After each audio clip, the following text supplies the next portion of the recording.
people who have not, gone to the Everest will never be able to tell you how to get there. So always try to pick mentors who have done it and who have shown the way. I am also a talent ambassador for City of Tampere and work quite closely with the International House Tampere. And then I am also a co-creation facilitator, running co-creation projects in Finland and in Nepal. So if you are a graduate, and how do you go about finding a job in Tampere? Or if you are a student, what steps do you need to take before you can actually get into the job market?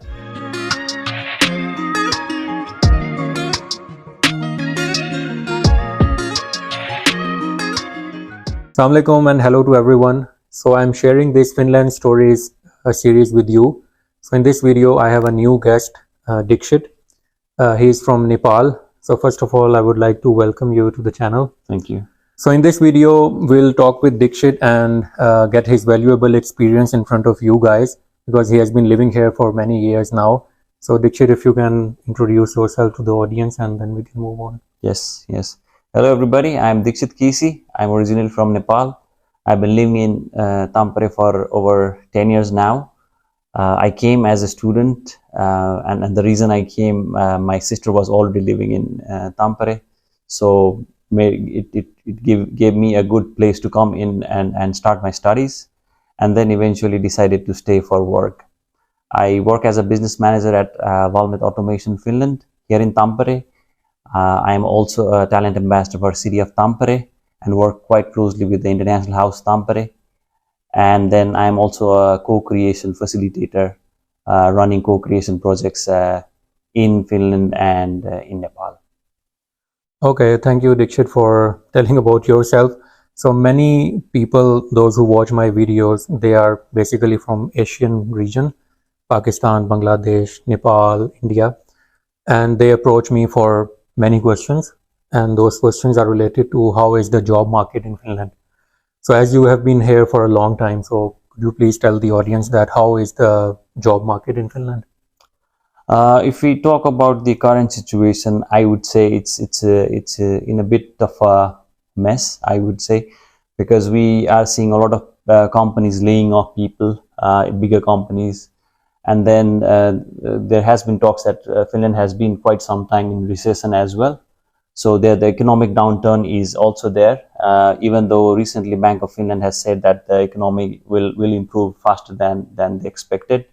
But on the ground, like you are being contacted by many internationals, I am also being contacted by many internationals, and they basically are asking for jobs because they have been to Finland quite recently.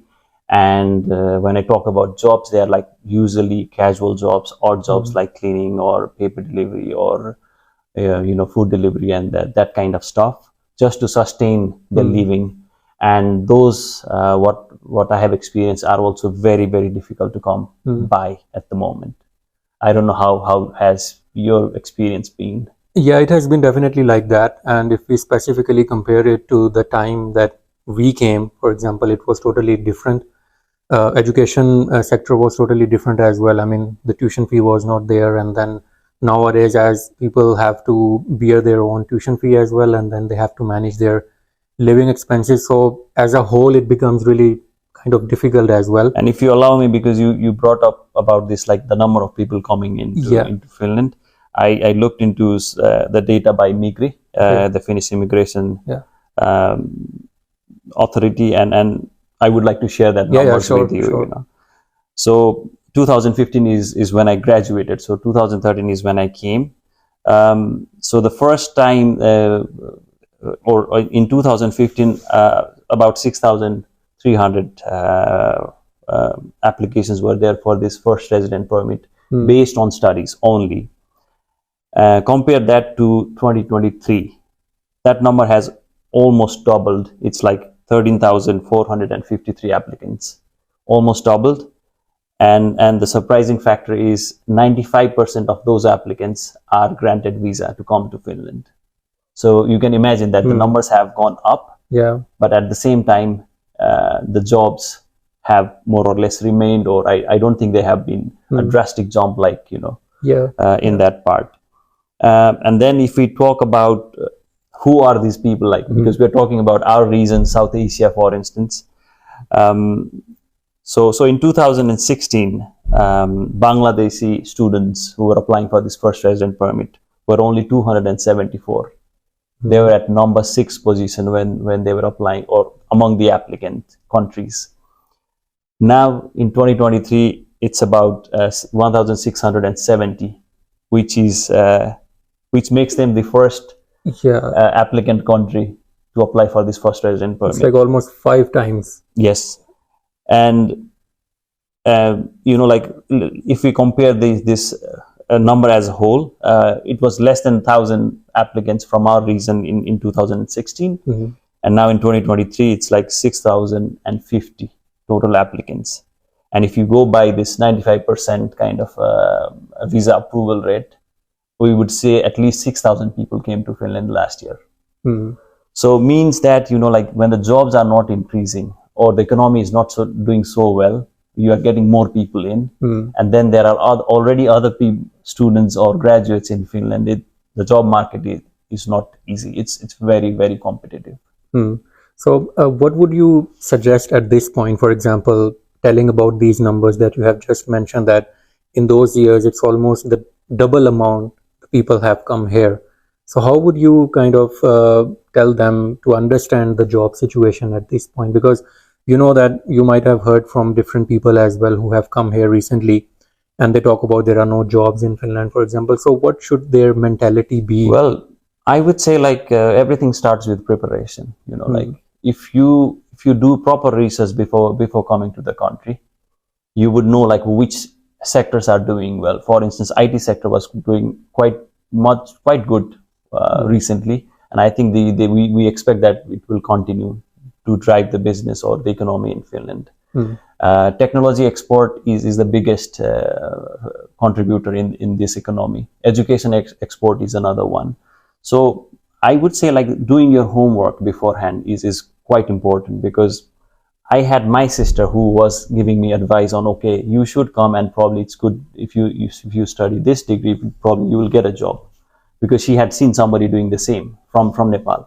So I had a reference, I had a source that was telling me that this is kind of probably worth trying out.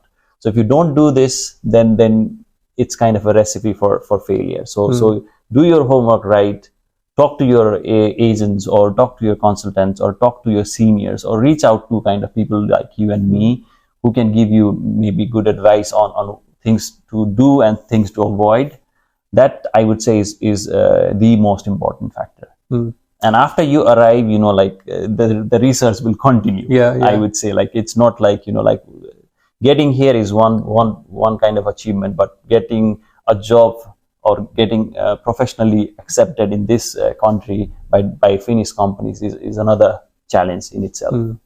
All right, thank you for telling it in a detailed way, and especially for those people who are watching this video and planning to go anywhere, for example, because we are of course talking from Finland. So if you are coming to Finland, doing your own research is the most important thing. Of course, you talk with people, you talk with your consultant, for example, to whom you are in contact, but doing your own research is the most important thing. Absolutely, yeah.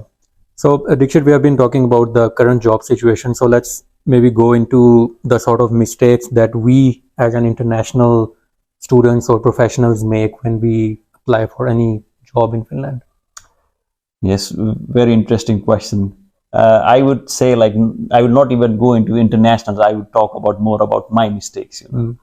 As a student, for me it was easy because I had my sister, and she referred me to kind of these odd jobs. I started with the cleaning jobs.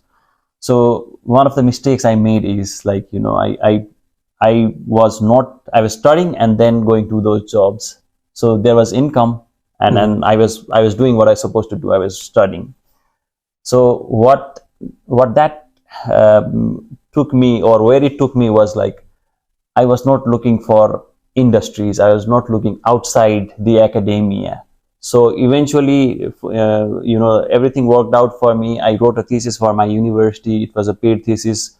So, like there was no need. It felt like there was no need to really look outside the academia and look outside what's happening in Finland.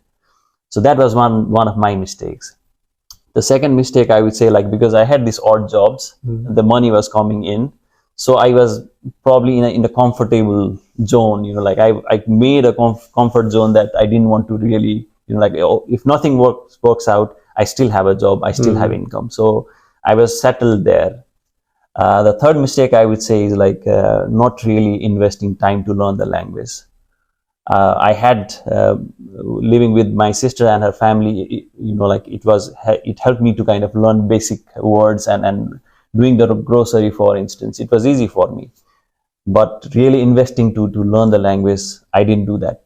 So those were, I would say, like more or less the mistakes I made. But if I have to add what kind of other mistakes the internationals are making after they land in Finland is they are quite basic, I would say, because I have been in contact with many internationals and they share their CV with me, and I have been referring them to kind of different jobs.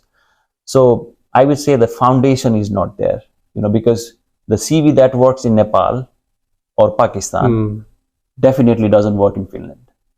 So you need to reinvent yourself, reinvent your profile in a way, and that's not there. I would say, like, the basics are not right. And in Finland, what happens is a lot of those jobs are hidden. So, like, I think you have also been experiencing that. If your team needs, if somebody leaves from your team, your boss might say, like, hey, do you know somebody you trust who we can bring into the team? So you will be the first people, like, in the team to know that there is a vacancy, and then you might recommend somebody to those jobs, and those jobs will never be advertised. So we are not looking into those those jobs anywhere. So only looking at those job portals, you will not find those jobs. So in order to do that, you need to go out. And the mistakes as an internationals we do is, like, we start panicking that, okay, we are spending money we brought from Nepal or Pakistan, and there are no jobs. So you start slowly getting frustrated, and then you don't really go out and network with the community that is there outside. So there are a lot of there might be a lot of networks, a lot of avenues where you can go and discuss about how jobs can be found, what you need to do in order to be eligible or acceptable in this market. So those kind of resource or information will not come easy if you stay at home and complain or apply for maybe 1,000 jobs. The result will not change. So you need to kind of change that approach, and that is more or less kind of the mistakes, I would say, we often make. Yeah, and I would like to thank you for replicating it to yourself, because I think it becomes more valuable when we tell people that, okay, we have made mistakes as well. They can basically learn from your experience that, okay, the mistakes that you or I made, they can basically start from not making those mistakes and move forward.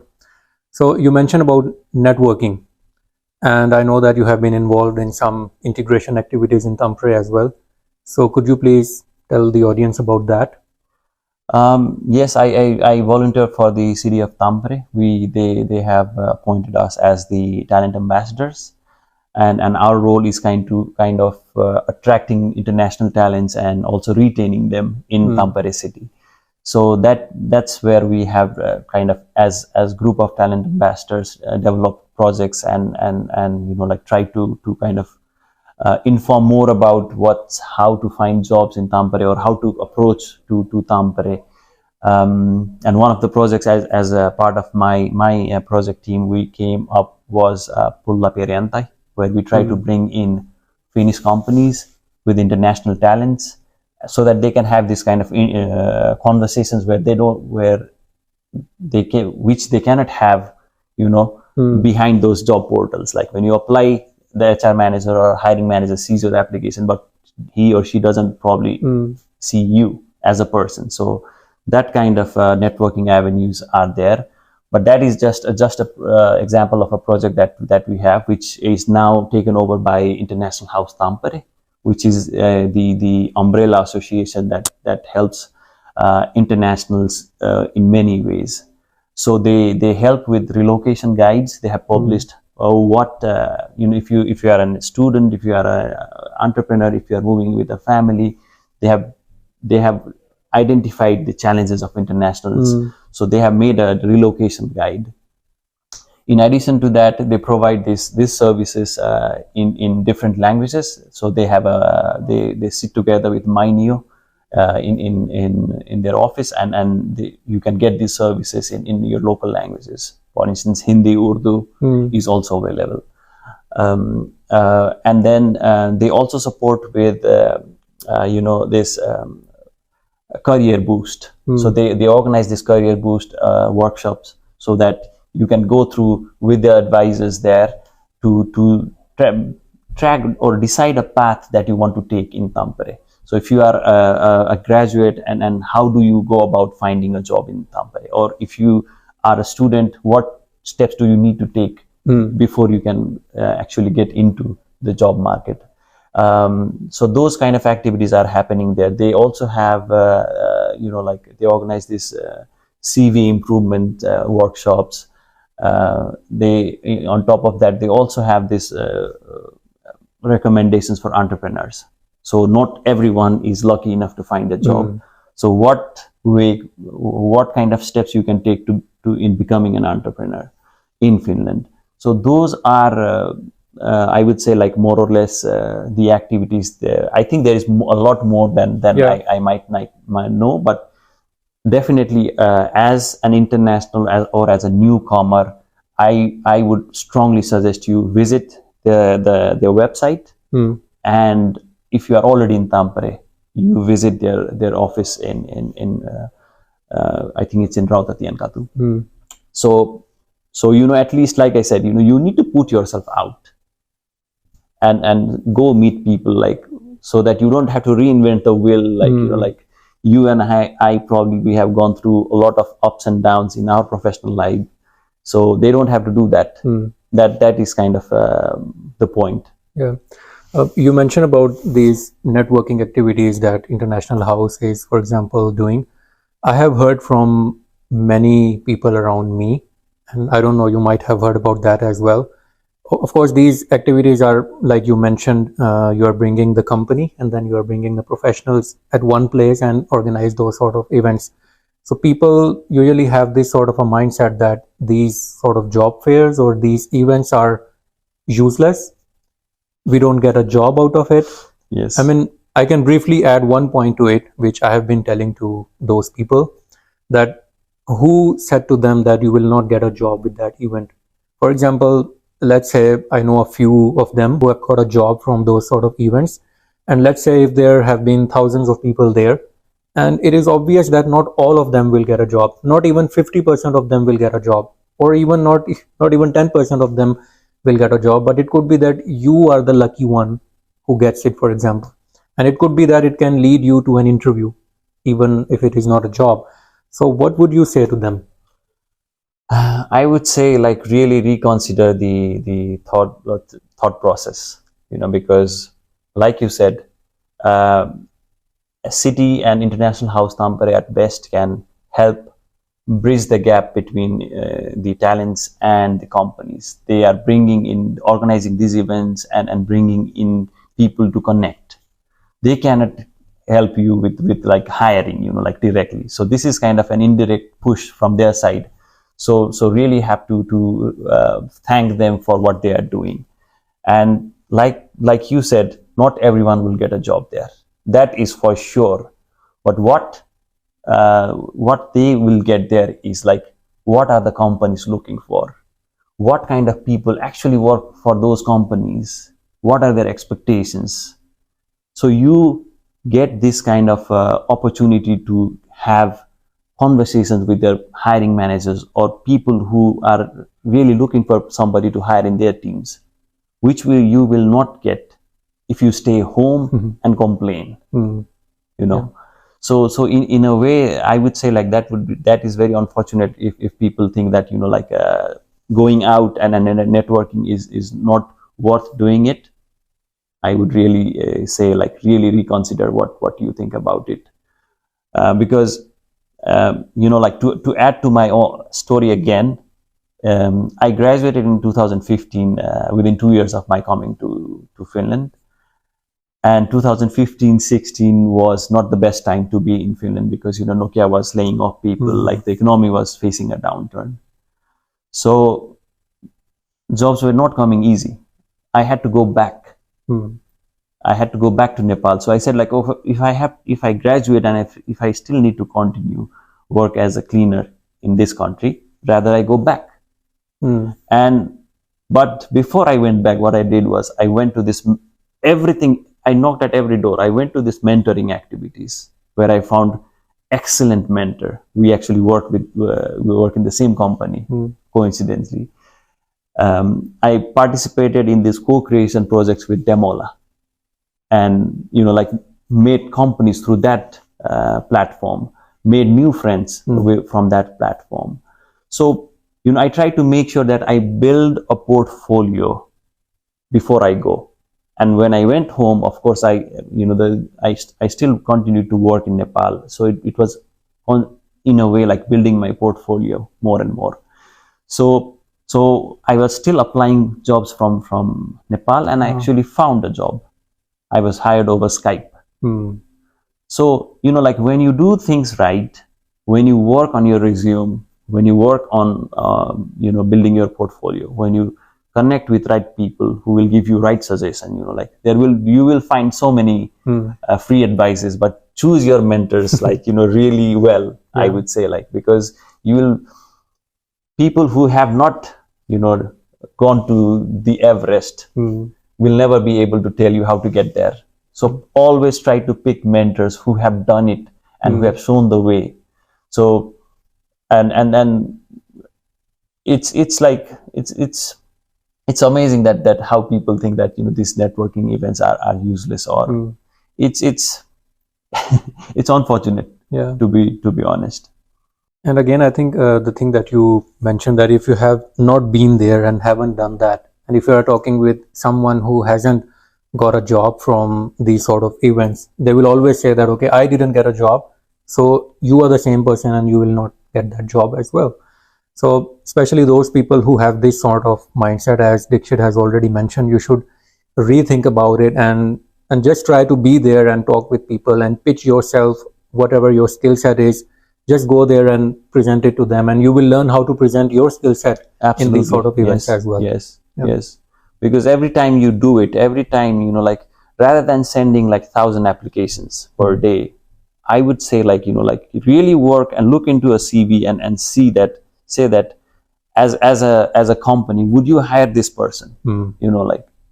If I see a CV which is 6 pages or 4 pages long, I would say I don't have time for this. Exactly. And think about the companies on the other hand. They get thousands of applications. They have been reached out by thousands of people who are looking for a job. Do you think they have time to look through your CV thoroughly, where if you have it 6 pages or 4 pages? No. For them, if they see okay, there are 10 things they have advertised, and if they see 6 to 8 matching very easily, good looking references, they will check. They will ask you to invite you for the next round. But if your CV looks bland, no experiences in Finland, and I'm saying emphasis no experience in Finland, is because this is a trust-based society. The only way you build trust is when you gain somebody who will vouch for you. So I have also met these people who are saying okay, I don't want to do this because it's not paid. I don't want to do any free work for people. Of course, you can say that, but how otherwise will you get develop this experience? How otherwise will you get to kind of build that references? Working for free doesn't mean that you have to work for 2 years for free. That is illegal, I think, also. But short-term projects, 2 weeks, 4 weeks, 6 weeks, 8 weeks, please volunteer and do something, because that will build your confidence. That will give your reference an idea about how you work, because a lot of the times people also ask can you be my reference? And I hardly know the person. So Yeah. how can I vouch for a person that is, that I hardly know? So the only way, if somebody is even saying like, I want to be, okay, be my reference, probably that person, when somebody calls, if somebody calls him or her, will say that, okay, I don't know the person too well, but yeah, hopefully he's good. So the recruiter will think that, okay, he doesn't know, this reference was not valid, I will not hire this person. Yeah. So make sure that you work and you do real good work, no shortcuts, so that the other person can trust you. And the other mistake, we're talking about mistakes. Sure. Again, what I see is like, I don't have to behave in a certain manner, like when I am out of work or out of school or out of, not in business. I can be completely different person, but people are always observing you. I will give you an example that I referred a guy to my ex company because I knew he was a very honest, very dedicated cricket player. Because I observed him on a cricket field. He was the first one to come, last one to leave, always well disciplined, well mannered. So I didn't need to really work with him in a business setup to tell him that this guy is not worth hiring. So, like people are always observing you. So how you behave will reflect on what kind of reference you will get. I was having a lunch conversation with my work colleague in Walmart, and she said that she told that there are few of her closest friends that she will not refer to any company, because the way they were like handling their assignments, group work while they were studying, right? So when you think like you can be at best at work and then you can be lousy at studies, always remember Finland is a very small country. Yeah. You will meet these people, or you will meet people who know these people, or this network is very small, and you will know somebody who might have seen you at your worst and will not vouch for you.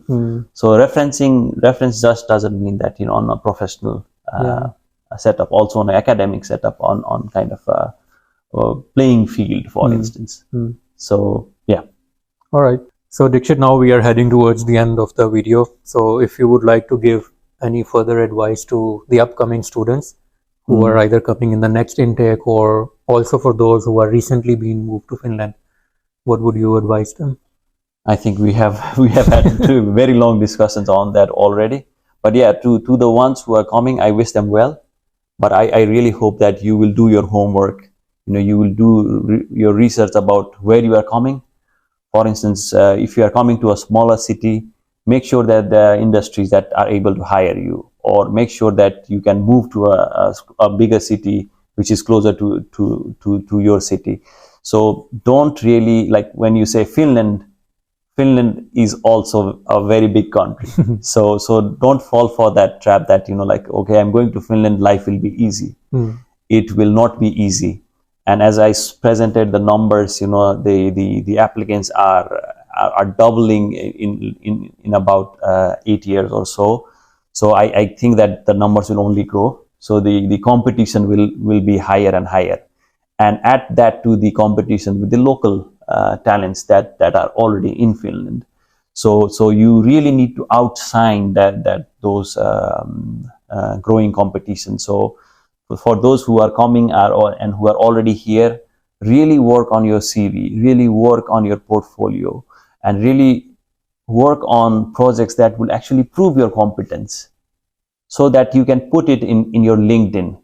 And when I say LinkedIn, like, you really have to be your own marketing agency. You really need to build projects or work on projects and market them, not just working on them, but really doing these marketing activities, so that I have done this, I have learned this, and this is how I feel about working in a team, or making those kind of story of your own growth, so that you put yourself in the map. So that is there. And then please don't fall for those mentors who are not giving you the right advice. Really, like I said, really pick the mentors who have really gone the distance to make it like I make it big in Finland. I would rather say like have two mentors or multiple mentors, one who comes from your own community, because that is also needed, because you want to get acquainted, you are coming to a new culture, so it helps you when you have a local mentor from your own country. And then go try to find a mentor from Finland also, because he or she will help you to introduce to the smaller big things about Finland, intricacies of how this culture and society works. That is also quite useful. And then network. That is, like, it might sound like a cliche, but you don't know, you go to a networking event, you meet a guy, and he will say like, hey, I have heard that the other company was hiring, or he or she might say that, well, there are companies who are still hiring, like internationals. So have you heard of this company? Have you heard of that event? Because in Finland, again, I'm sharing an experience of my wife. Sure. When she was new, I immediately, when she came, because she came quite later than we got married, because she was already working back home. How she got a job in Finland was not because of how much she has worked in Nepal, because she was a project manager in Nepal, and she was a very strong CV on that. But from my experience, what I told her, like, without Finnish education, probably the recruiter will not look into what your experiences or what your education are. Part of the reason is because they will not understand how that country or what that title means in Nepal. So she went to this degree program, and while she was studying, and after her graduation, what she did was she went to work for a company that was paying her very little, but she stuck with the company. She built her profile, she built those references, and then she went to this matchmaking event. I didn't even tell her that you need to go find a matchmaking event, but she heard from somewhere, or she was in part of those networking events that they were discussed about, hey, have you looked into this matchmaking event? She applied, she got connected with a guy, she found another workplace. So eventually now she works for Kone Cranes, which is another reputed company in Finland. So you might be 10 years of experienced project manager in Nepal, but when you come here, you have to start from scratch. Yeah. So be prepared to start with a clean slate, that you need to redefine yourself, reinvent yourself, and find yourself those opportunities. You really need to create your opportunities yourself in this country, especially when the competition is growing and the economic situation is not so stable. All right. Thank you, Dixit, for coming and sharing your experience with the audience. I'm sure that people who are listening to the video have learned something and will try to utilize the insights that you have mentioned from all of your experiences. So thank you everyone for listening. See you in the next video. Yes. Thank you, Sohaib, for inviting, and I think this is a great example that like you are taking an initiative and helping other internationals who want to come and who are already here in Finland. Thank you so much. Thank you very much.